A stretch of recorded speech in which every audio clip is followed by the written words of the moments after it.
할렐루야! 예수님이 부활하셨습니다. 크게 박수로 한번 영광을 올리겠습니다. 할렐루야!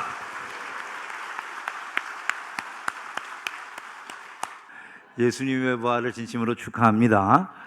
여러분, 예수님의 부활이 의미하는 바는 너무나 놀랍죠. 사실은요, 무덤이 소용이 없도록 만들어 버리신 거예요. 무덤이 어떤 곳입니까? 무덤은 어둡고 캄캄한 곳이죠. 썩고 냄새 나는 곳이 아니겠습니까?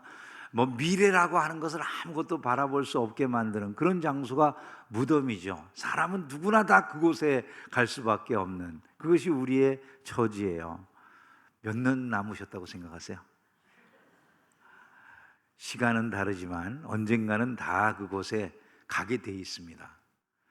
그러니 여러분, 인간이 세상에서 별의별 삶을 다 살았다 할지라도 끝나고 아무것도 모르는데 나중에 있는 사람들이 자기를 기념하든 말든 끝나면 아무것도 없는 그 세상에 다 가게 될 텐데 인생이 얼마나 허무합니까? 그죠? 자기는 아무것도 모르는 그 세계에 있다고 한다면 그게 인간의 미래예요. 누구에게나 올 수밖에 없는 그런 마지막은 다 거기인 것입니다. 그런 인간에게 영원한 생명의 소망이 있게 만들어 주셨다. 그게 부활이거든요. 이 부활의 은혜를 알게 되었다는 것처럼 복된 일은 없는 줄로 믿습니다. 물론 어떤 사람들은 이걸 믿지 않죠. 이걸 믿지 않아요. 그래서 그들은 헛된 소망을 붙들고 평생 살다가 결국 헛되게 인생을 마칠 수밖에 없는 거예요. 부활은 썩을 것이 썩지 않는 것을 입고 약한 것이 강한 것을 입고 유한한 것이 영원한 것을 입는 새 소망의 삶인데 이걸 그들이 거절하는 것과 같은 것이죠. 그 기쁜 소식을 오히려 조롱하고 그냥 사람이 살다가 없어지면 마는 거지 이러고 인생을 살아가는 거예요. 그 미래가 어떻게 될지를 확신도 못하면서 사람들은 그렇게 인생을 아무렇게나 허비하고 있는 것을 보게 됩니다. 그러나 우리는 부활의 생명을 알고 부활의 소식을 들은 자들이에요. 여러분, 이것이 저와 여러분이 받은 인생 최대의 축복임을 잊지 않기를 주님의 이름으로 축원합니다. 그런데 여러분은 이렇게 부활을 믿는다라고 고백하는 성도들로서 여러분들이 부활을 믿는 그 부활에 대해서 무엇을 근거로 나는 부활을 확신합니다 이렇게 말할 수 있습니까? 참 어렵습니다. 그죠? 나는 부활을 어떻게 증거하면 되지? 이제 이런 생각이 날 수 있잖아요. 그래서 오늘 거기에 대해서 우리가 잠깐 생각을 해보려고 합니다. 먼저 이 베드로가 부활에 대해서 이야기하는 방식을 보면요, 첫 번째로 베드로는 예언이 있다는 걸 말씀을 해요. 예언이 있다. 다윗이 예언자로서 우리에게 한 말이 있었다.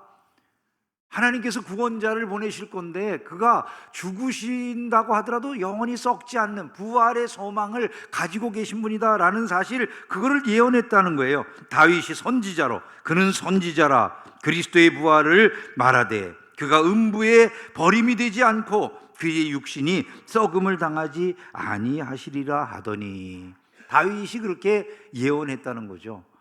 다윗의 그 예언이 지금 이루어졌다. 그 예언이 있다는 게 너무나도 중요하다는 거예요. 여러분, 우리가 무엇을 통해서 부활을 믿을까요? 말씀의 예언을 통해서 믿는 줄로 믿습니다. 다른 걸 통해서가 아니에요. 왜 우리가 말씀을 믿고 의지하게 되는가? 이게 하나님의 말씀이기 때문입니다.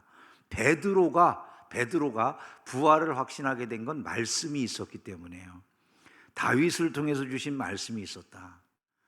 여러분, 다윗을 통해서 주신 말씀이라는 게 왜 중요할까요? 이게 하나님의 말씀이기 때문에 중요한 거예요. 여러분, 신이 말씀을 주셨다, 그것처럼 놀라운 일은 없겠죠. 물론 안 믿는 사람들이야 무슨 상관이 있겠습니까? 안 믿는 사람들은 우리가 이렇게 말한다고 해서 그걸 믿을 리가 없겠죠. 그러나 일단 우리는 무엇을 통해서 내가 부활을 확신하느냐라고 말씀할 때 우리가 믿는 신의 말씀이 그러하다라는 거예요. 여러분, 하나님을 신으로 믿으세요? 신이라 하는 많은 이름이 있지만 오직 여호와 하나님만 참 신이심을 믿습니까? 그런 사람들에게 일단 이것을 분명하게 말을 해야 된다는 거예요. 그분들은 다른 건 모르지만 하나님의 말씀이 있다. 베드로가 보던 말씀하고 우리가 보는 말씀이 조금도 차이가 없어요. 사본들을 연구해 보면 신해산 사본이라든지 이런 고대 사본들이 흥미롭게도 쓰여진 게 그 이전의 모든 마소라 사본이라든지 이런 것들이 내려오면서 거의 틀리질 않게 그 내용을 거의 정확하게 다 전달을 하고 있는 거예요. 지금까지도. 그러니 여러분 얼마나 놀랍습니까? 우리가 보고 있는 이 성경은 베드로가 보던 성경하고 똑같은 거라는 거예요. 문자만 달라져 있지 내용이 똑같은 거예요. 그런데 베드로가 그 구약을 볼 때 그것을 보면서 다윗의 말을 통해서 그래 그가 예언한 그 일이 이루어진 겁니다 이렇게 말하는 거예요. 나는 부활을 이야기할 때 먼저 하나님의 말씀이 그 말씀을 하고 있기 때문입니다 이렇게 말하는 거죠. 우리도 무엇을 통해서 당신 부활을 믿어요? 내가 믿는 하나님 나의 신이 그 말씀을 하셨어요. 그게 근거예요. 일단 첫 번째로. 두 번째, 베드로는 증인이 있다고 말을 해요. 증인이 있다. 부활을 봤다는 거예요. 내가 봤어요. 우선 그래요. 내가 봤어요. 그리고 나만 본 게 아니에요. 한 사람이 봤다고 그러면 이게 증거가 안 되는 거죠. 많은 사람이 같이 봤다는 거예요. 바울을 통해서 우리가 확인해 보면 몇 명 정도가 봤다고요? 바울이 먼저 게바에게 나타나셨다. 12 제자에게 나타나셨다. 500여 문도에게 나타나셨다. 야고보에게 나타나셨다. 그리고 맨 나중에 만삭되어 나지 못한 자 같은 나 같은 사람에게도 나타나셨다. 적어도 514명 이상의 증인이 있었다는 거예요. 여러분, 이 오순절 성령 강림 사건이 일어나는 요때니까 제자들이 아직은 예수님의 말씀을 따라서 다 남아가지고 성령의 오심을 기다리면서 기도하고 있으니까 그 부활을 목도한 제자들이 여전히 예루살렘에 머물고 있었을까요? 안 머물고 있었을까요? 머물고 있었다고 봐야 되죠. 그러면 그때 당시 예수님의 부활을 증언할 수 있는 사람이 몇 명이 된다는 거예요? 514명 이상이 된다는 거예요, 거기에.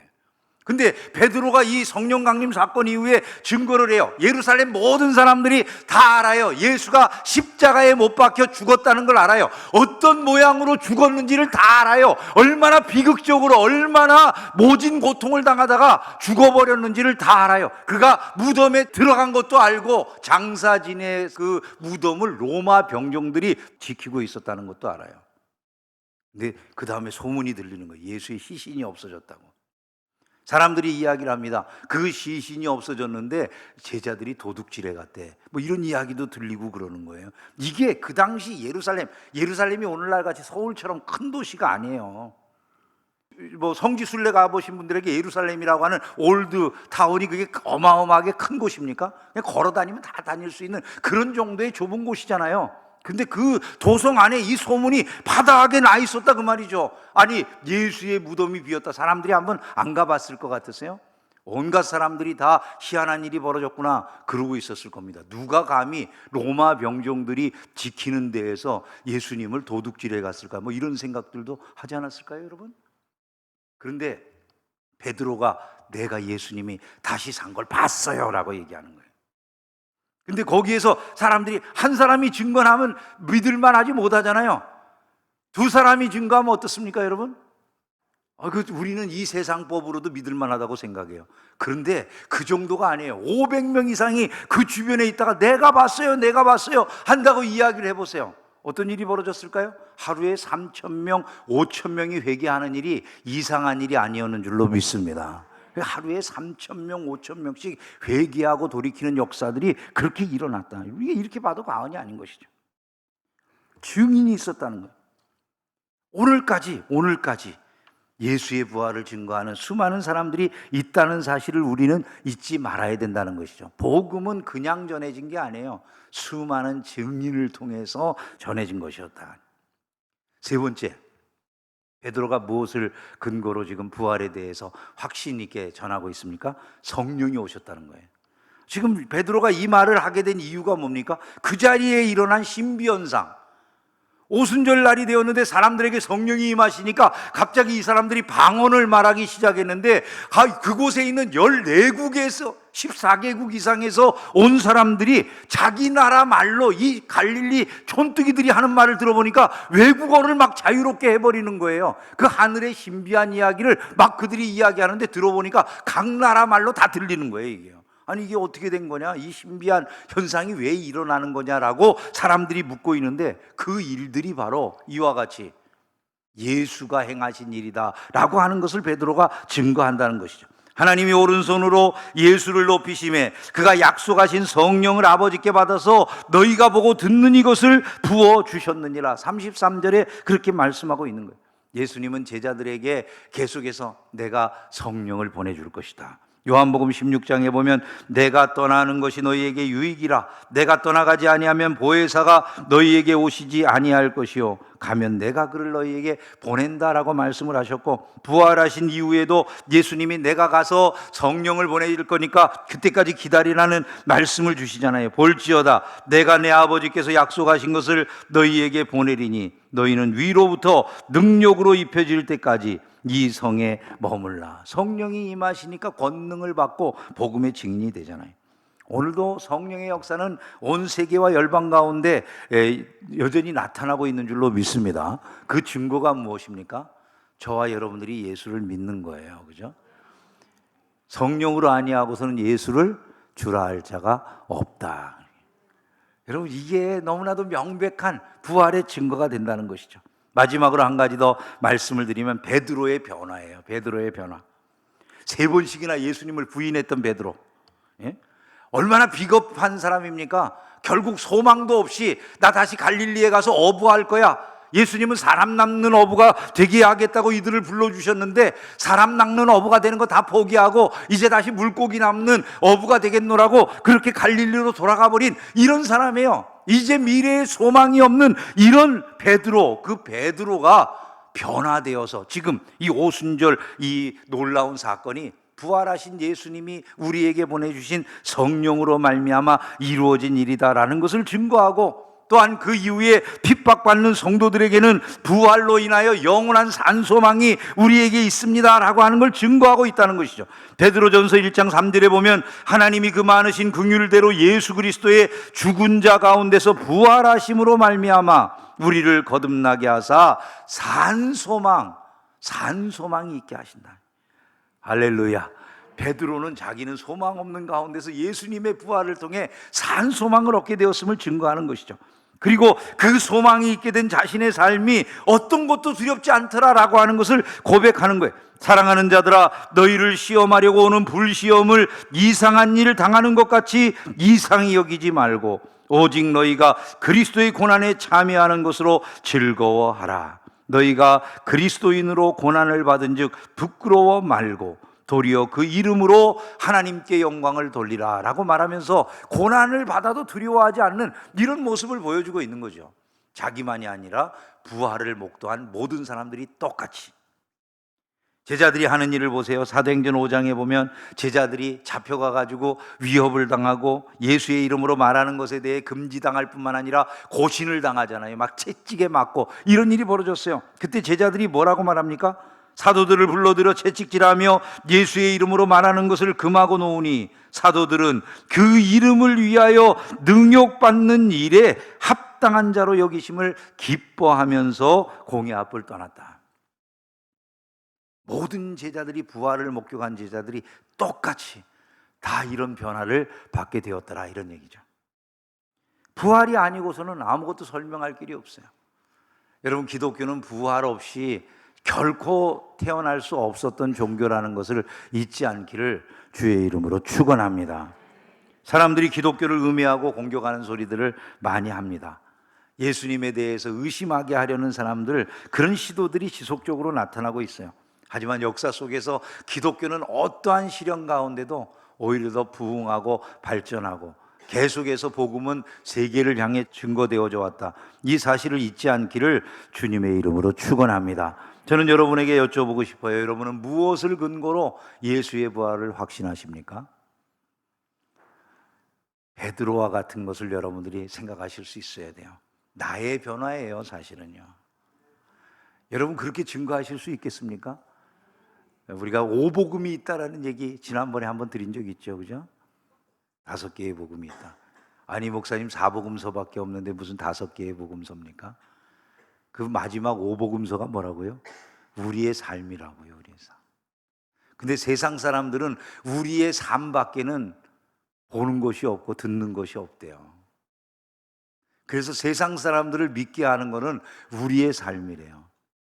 우리가 세상에 그 부활에 대해서 이야기할 때 무엇을 가지고 이야기할까요? 베드로가 말했듯이 날 보세요. 날 보세요. 내가 얼마나 변화를 받았는지. 소망 없던 사람이 어떻게 소망을 갖게 되었는지, 두려워하던 자가 어떻게 이 두려움을 이겨냈는지 날 보세요. 여러분 이렇게 말할 수 있어야 되지 않겠습니까? 문제는 우리가 우리 자신들 안에서부터 예수의 부활이 그만한 능력을 주지 못할 때 우리는 할 말이 없는 사람들이라는 거예요. 여러분 우리가 바로 그 증거를 하는 자들이라는 것을 잊지 않기를 주의 이름으로 축원합니다. 여러분 적어도 이것 말할 수 있잖아요. 여러분들 의심 많죠? 여러분 의심이 없으세요? 그냥 누구나 무슨 말하면 다 믿으세요?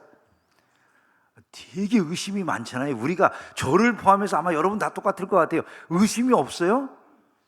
근데 예수님 부활하셨어요. 그걸 어떻게 믿으세요? 성령으로 아니하고서는 예수를 주라 할 자가 없다고 그랬기 때문에 이 성령의 감동이 은혜인 거예요. 나를 보세요. 세상에 내가 예수 믿잖아요. 내가 얼마나 의심 많은 사람인데 여러분들이 진짜 예수를 믿으면 그 말을 할 수 있어야 돼요. 내가 얼마나 의심이 많은 사람인데 내가 예수 믿고 있어요. 이보다 뚜렷한 부활의 증거는 없습니다. 여러분 가는 곳마다 부활의 증인으로 살아가시기를 주의 이름으로 축원합니다.